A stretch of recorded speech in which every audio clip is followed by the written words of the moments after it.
Hey everyone, and welcome back for another deep dive. Today we are talking all about how elections and the economy are connected. Yeah, this is a really interesting one. It is, and I was watching this video on Economics Explained the other day, and they had some really cool insights that I thought we could dive into. Okay, cool. Yeah, so first of all, just think about this. Almost half of the world is voting in 2024. Wow. Yeah. It's crazy, right? I mean, it's kind of amazing to think about how much democracy is going on in the world. But the big question is, does that necessarily mean good things for the economy? Well, that's what the video is kind of tackling. I mean, it's not like a simple yes or no answer. One of the things they point out is that even if you have a fair election, like everything is above board, it can still make businesses kind of nervous. Okay, so how so? Well, just think about it. When a new government comes in, there's always that uncertainty about what they're going to do, right? Are they going to change trade deals, mess with the tax code? Yeah, I see what you mean. So if you're a business owner and you're trying to plan for the future, it's hard to make those big decisions. Like, imagine you're thinking about building a new factory or investing in some new technology. If you're not sure what the rules are going to be in a year or two, you might just hold off. Right, it's like, why take the risk if you don't have to? Exactly, and when businesses hesitate, the whole economy can slow down, there are fewer jobs created, less investment, and things can just kind of grind to a halt. So it's kind of like this ripple effect, right? Yeah, exactly. Uncertainty breeds uncertainty. And it's not just theoretical either. I mean, we're seeing this play out right now with the 2024 U.S. election. Yeah, I mean, the video specifically mentioned that there's a lot of talk about trade, especially tariffs. And, that's a big concern for businesses in the U.S. right now. And speaking of tariffs, this video took a fascinating look back at the Ford-McCumber Act. This thing back in the 1920s. You're not going to believe this. They actually put like a 40% tax on imported goods. Oof, 40%. Yeah. Yeah. I mean, talk about sticker shock, right? Can you imagine? I mean, their intention, or at least what they said their intention was to help American farmers. Sure. But yeah, it kind of backfired, didn't it? Well, that's what the video argues. It's like a classic example of unintended consequences. Yeah. The prices at home went up. There were ripple effects in Europe. Some historians even think that, it contributed to the conditions that led to the rise of extremism and ultimately World War II. I mean, it's a pretty big claim. It's a little scary, actually, to think about how all that stuff is connected. You know what I mean? Yeah. Like, we think about something that happens way back when and think, it doesn't affect us now, but maybe it does. Yeah, and it really highlights how interconnected the global economy is and how decisions made in one country can have a domino effect across the world. It's pretty crazy when you think about it. It is. So, I mean, the video doesn't completely trash tariffs, though, right? There are times when they can be useful. Right. The video does acknowledge that. Yeah. I mean, they can be useful, like for protecting certain industries or boosting domestic employment, even as kind of a geopolitical tool. Yeah, and think about sanctions. That's like a tariff on steroids, right? Exactly. Like the extreme example, yeah. Exactly. Okay. But then they bring up this really good point, which is tariffs can stifle competition. Like, they're basically saying it's good in some situations, but also potentially bad. Right. And then they use this example of electric cars, which I thought was really interesting. Yeah, and they brought up BYD, which is a big Chinese electric car manufacturer, right? I've heard the name. I don't know a ton about it. Yeah, so most people in the U.S. probably haven't seen a lot of them on the road, and it's because, they're not really a big player here because of the tariffs. It makes them more expensive, so they can't really compete with Tesla. Oh, okay. So on the surface, it looks like, oh, well, these tariffs are protecting Tesla and American jobs, but the video makes the point that there's a downside to this. Okay. Less competition. It can, make U.S. companies complacent. They don't have to innovate as much. And ultimately, consumers end up paying the price. Yeah, that makes sense. And, they point out that BYD is doing incredibly well in other markets like Australia, where there aren't these tariff barriers. It really highlights the limits of protectionism. And it's kind of like what happened with Japanese car imports back in the 70s. Oh, yeah, that's a great example. Right. The U.S. tried to protect their automakers, but it kind of backfired in the long run. Yeah, I mean, the Japanese automakers just took that as an opportunity to innovate and improve their quality even further. And they ended up becoming some of the biggest players in the global market. So the whole point is that trying to shield one industry can have these unintended consequences that can ripple through the entire economy. So it's like you try to help one little piece of the economy, Right. but then you end up hurting the whole thing. Right, exactly. So, okay, we've talked about uncertainty, we've talked about tariffs. But how does all of this actually translate into economic damage? Can you give me like some specific examples? Sure. So one of the most direct ways is through decreased investment, right? Yeah. When businesses are uncertain about what's going to happen, they're less likely to invest in new projects, expand their operations, hire new employees. Right, makes sense. Like if you don't know what the rules are going to be, you're not going to make big moves. Exactly. And this decrease in investment, that can have like this ripple effect throughout the whole economy, right? Right. Fewer investments, that means fewer jobs are created, which means there's less money circulating, and that can lead to an economic slowdown. Right. It's kind of a domino effect. And it's not just big corporations that are affected, right? Like small businesses, they're really vulnerable to this kind of uncertainty. Yeah, absolutely. Small businesses, they often have much tighter margins, and they're more likely to make decisions based on short-term needs rather than long-term planning. So this whole election uncertainty thing can really create a drag on the economy. That's a good way to put it. And it's not just about growth. This uncertainty can also fuel inflation. Oh yeah, definitely. When businesses are unsure about future costs, they might, raise their prices just to be safe. Right. And that can make everything more expensive. And consumers, if they see prices going up and they're worried about their jobs, they're going to start cutting back on spending, which just slows the economy down even more. Exactly. It's a vicious cycle. So elections are kind of a double-edged sword, right? Yeah, I mean, they introduce a lot of uncertainty, but are there any potential benefits to elections? That's a really good question. Is it all doom and gloom? Well, not entirely. I mean, the video, makes the point that elections can sometimes be a catalyst for positive change. A change in government can bring about a renewed focus on certain sectors of the economy or new ideas about how to tackle economic problems. So, for example, if a new administration comes in and they're really committed to green energy or investing in infrastructure, that could lead to a surge in activity and a whole bunch of new jobs. Exactly. And, sometimes just the act of having an election can kind of boost consumer confidence. Oh. If people feel like their voices are being heard and that, they have a say in the direction of their country, they might be more willing to go out and spend money, invest, that sort of thing. Interesting. So it's like a psychological reset, right? Even if the actual economic conditions haven't changed that much. Yeah, it's like a fresh start, a new beginning. Gotcha. So it's not all doom and gloom. Not necessarily. There are some potential upsides, but they definitely come with risks. Definitely. It's a complex relationship for sure. Yeah. And, speaking of risks, Mm-hmm. The Economics Explained video brought up this tactic that governments sometimes use that's a little concerning. What's that? It's they called it the life support strategy. Oh, yeah. Basically, it's when governments, they try to make the economy look really good right before an election, Yeah. even if it's not sustainable in the long run. Right, like a temporary boost. Yeah. It's kind of like putting the economy on a sugar high, knowing full well that there's going to be a crash later on. Oof, crash. Okay, so what kind of tactics are we talking about here? What do they do to create that illusion of prosperity? Well, one of the most common ones is increased government debt. They start borrowing like crazy to fund these popular programs or to cut taxes, just to make everyone happy before they vote. Ah, so it's like putting a lavish party on your credit card and figuring you'll just deal with the bill later. Exactly.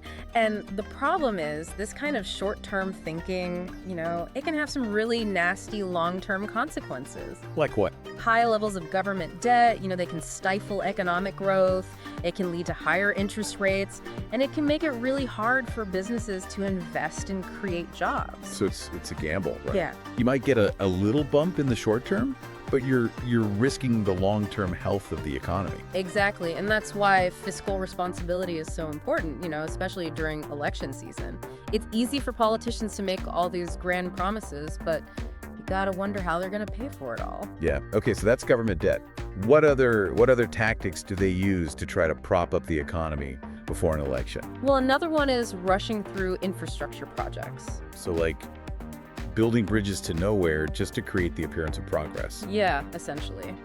these projects, they often lack proper planning, and sometimes they're not even really addressing any genuine infrastructure needs. Right. It's more about, creating jobs and generating headlines just before an election. Yeah, just to make it look like they're doing something. Exactly. Okay, and then of course there's the always popular tax cuts. Everybody loves a tax cut. Oh, yeah? Right.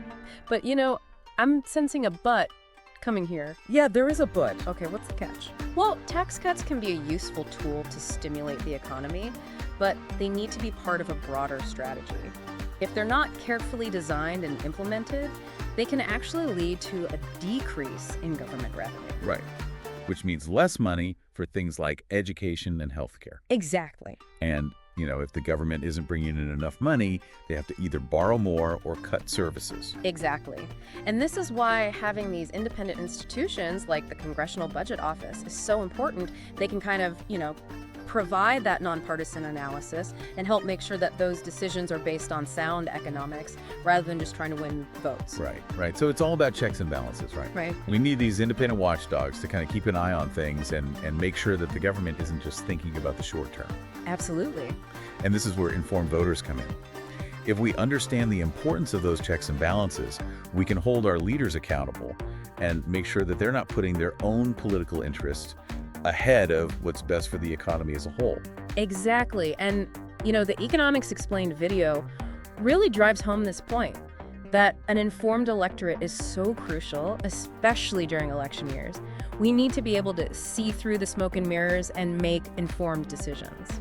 Well, and it's not just about the big picture stuff. It's also about being aware of those subtler tactics that governments sometimes use to try to sway voters. Right. Things like the life support strategy that we just talked about. Right. Trying to pump up the economy right before an election, even if it's not sustainable in the long term. Yeah. It's like they're trying to pull a fast one on us. And the video makes a great point. It can be really hard to spot these tactics, especially when they're disguised as, good things like tax cuts or infrastructure spending. Yeah, exactly. So it's about being, a savvy consumer of information.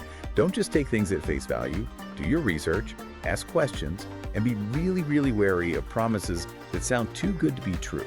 Exactly. And remember, this isn't just about protecting your own personal finances, It's about making sure the economy is healthy for everybody. Now, speaking of the economy affecting everyone. Remember we were talking about Uzbekistan earlier? Uh-huh. It might not be the first country you think of when it comes to, global economic powerhouses, right? Right. But they're actually a huge player in the cotton industry. Oh, right. Like one of the biggest exporters in the world. Yeah, they're having an election coming up, aren't they? They are, yeah. I remember the video, the Economics Explained video, they brought that up. Yeah, and it's a great example of how, even an election in a country that might seem far removed from our everyday lives can still have a real impact on the global economy. So how so? What could happen? Well, depending on who wins and what their policies are, we could see some pretty big swings in the price of cotton. Right. But yeah. And think about it. That doesn't just affect the farmers in Uzbekistan. Right. It can ripple through the whole textile industry. Oh. The clothes we wear, the cost of manufacturing, all sorts of things. It can all be tied back to something like the outcome of an election in Uzbekistan. That's wild. I never would have thought about it that way. Yeah, it's a great example of how interconnected the global economy is and how something that might seem like, a local event can actually have these big global consequences. That's crazy. So we've talked about uncertainty, we've talked about tariffs, we've seen how elections can have these ripple effects across the world. Right. But, for the person listening to this right now, how does all this election-driven economic uncertainty affect their own personal finances? Yeah, that's a really good question, and it's something that the video touches on. I mean, one of the biggest ways it can impact people is through their investments, right? Yeah. So let's say you're thinking about investing in a company, and that company, does a lot of business overseas. All right. Now imagine there's an election, and suddenly all those trade deals are up in the air. Yeah. That would make me nervous. Exactly, right. And that uncertainty, it can make people hesitant to invest. And it can have an impact on the stock market. And that can trickle down to things like your retirement savings, So it's not just about avoiding risky investments during an election year. Right. It's you have to understand those broader trends, right? Exactly. And how it can affect you in the long run. Right, exactly. And it's not just stocks either, Oh, okay. Think about things like real estate. If an election brings uncertainty about property taxes or zoning regulations or something like that, it can make people less likely to buy or sell a home. So that can really mess with the housing market too. Okay, so it really is like everything is connected. Yeah, pretty much. I mean, elections can create this uncertainty that kind of touches everything. It's kind of scary, honestly. It can be, but like we've been saying, knowledge is power. The more you understand about how these forces interact, the better prepared you'll be to make smart decisions. Okay, so we've established that elections can create uncertainty, and that uncertainty can affect the economy in all these different ways. Yeah. But there's one thing I'm still not totally clear on. We keep talking about central bank independence and why that's so important during election years. Can you break that down for me? Sure. So the central bank, like the Federal Reserve here in the U.S., they have a really important job, right? Right. They're kind of in charge of managing the whole economy. They set interest rates. They control how much money is in circulation. Right. They're basically the referees, making sure that everything runs smoothly. Yeah, makes sense. And the key thing here is, ideally, they should be able to do their job without any political interference. Okay. They need to be able to make decisions based on what's best for the long-term health of the economy. Right. Even if those decisions aren't popular with the voters, right? Makes sense. Yeah. But the video pointed out how tricky that can be, especially during election years. Oh, yeah, for sure. They brought up that whole thing with Nixon pressuring the Fed to lower interest rates. Right, exactly. I mean, it's understandable, right? Yeah. If you're a politician and you're facing an election, you want to make sure that the economy looks as good as possible. But sometimes those short-term gains can really backfire in the long run. Absolutely.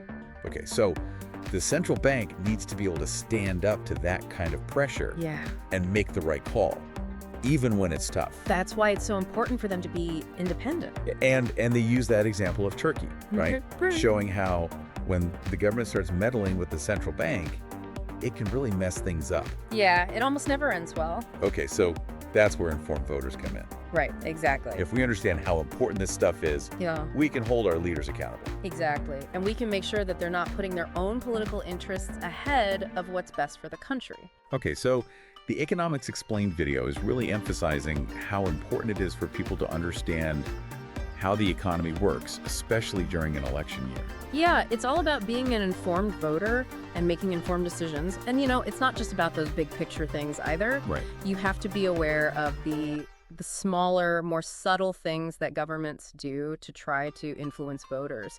Things like that life support strategy we talked about. Yeah, that whole pump up the economy right before an election thing. Right. Even if it's not sustainable in the long run.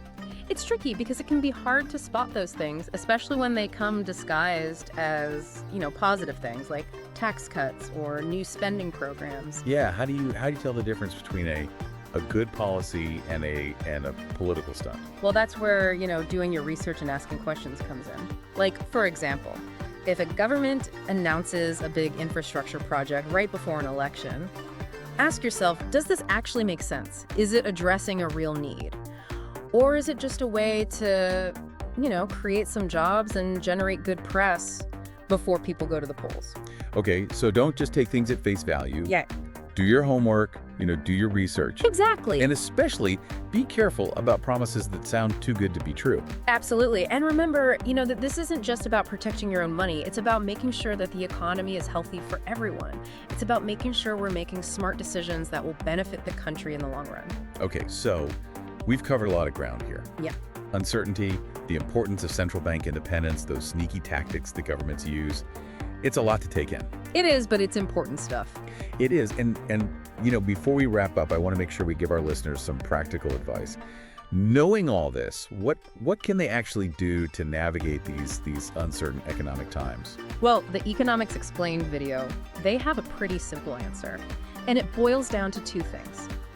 Stay informed and advocate for sound economic policies. Okay, so staying informed, that makes sense, but how? Right. There's so much information out there, especially during an election year. It can be totally overwhelming. Oh, I know, it's a lot. Where do you even start? Well, one of the things they emphasize is be careful about your sources. Okay, yeah. Don't just get all your info from, social media or blogs that just parrot one side of the story. Right. Look for reputable news sources, economic research institutions, Yeah. fact-checking websites, that kind of thing. So diversify your media diet and think critically about what you're reading. Exactly. Don't just take everything at face value. Yeah. And the video makes the point that understanding economics, it doesn't require you to have like a PhD or anything. Right. There are a lot of resources out there that explain this stuff in a way that anyone can understand. Like Economics Explained. Yeah, exactly. They do a great job of, breaking down those complex concepts into smaller pieces.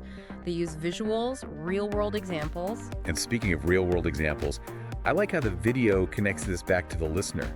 Yeah. Like, okay, let's say you're thinking about investing in a company. Right. Let's say it's a company that does a lot of infrastructure projects. Okay. Now, if you've been paying attention and you understand that governments sometimes use those projects as part of their life support strategy, Right. to kind of boost the economy right before an election, you might be a little more cautious about that investment. That's a really good point. Right. So understanding how this stuff works can actually help you make better decisions with your own money. Exactly. Right. And it's not just about being like a passive observer either, right? Right. Once you feel like you have a good grasp of the issues, don't be afraid to speak up. Advocate for policies that you think will make a difference. So write to your elected officials. Yeah. Get involved in your community. Yeah, exactly. Make your voice heard. Make sure they know that you care about these issues. Exactly, yeah. Because elections have consequences, right? Yeah. The choices we make at the ballot box, they have a real impact on the economy, and that means they have an impact on our lives. So we all have a role to play. Exactly, yeah. Okay. By staying informed and engaged, we can help create an economic future that works for everyone. I love that idea. Right. Shaping an economics future that works for everyone. It's not just about, making a quick buck or helping one particular group. Exactly. It's about the long game. It's about making sure that everybody has a chance to succeed. Well, on that note, I think we're about out of time for today's deep dive. Wow, that went fast. It did. We covered a lot, though. Yeah. Tariffs and trade wars, government spending, central bank independence, how to spot those sneaky election year tactics. It's been quite a journey. It has. So hopefully you're walking away from this feeling a little bit more informed, a little more empowered. Absolutely. And ready to take action. Your choices matter, your voice matters. Couldn't agree more. So keep learning, keep asking questions, and keep the conversation going. And hey, if you want to dive even deeper into this stuff, we highly recommend checking out that Economics Explained video that we've been talking about. It's a great resource. Until next time, stay curious, and we'll see you back here for another deep dive.